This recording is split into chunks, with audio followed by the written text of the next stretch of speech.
The room was empty, except for a single chair in the center.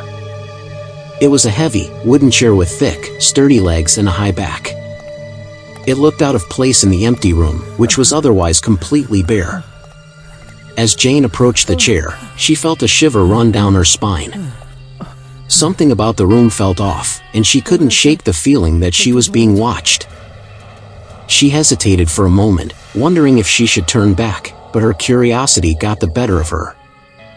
She sat down in the chair, trying to ignore the sense of dread that settled over her. She looked around the room, taking in the white walls and the bare, wooden floor. It was a large, rectangular space with high ceilings and no windows. It was completely empty, except for the chair and the single door that led to the outside world. As Jane sat there, she became aware of a strange noise coming from the walls. It was a soft, rhythmic sound, like something scratching at the plaster. She listened more closely, and the sound seemed to grow louder and more insistent. It was as if something was trapped inside the walls, trying to get out. Suddenly, the door to the room burst open and a figure stepped inside.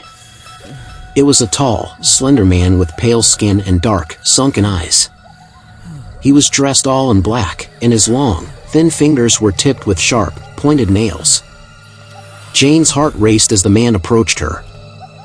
He grinned, revealing a set of razor-sharp teeth, and reached out to touch her face. She screamed as he leaned in closer, his breath hot and rank on her skin. And then, just as she thought it was all over, the room was filled with a bright, white light. The man disappeared, and Jane was left alone in the empty room, shaking and terrified. She never knew what had happened to her, or what had caused the strange events that had taken place in the room. All she knew was that she never wanted to go back.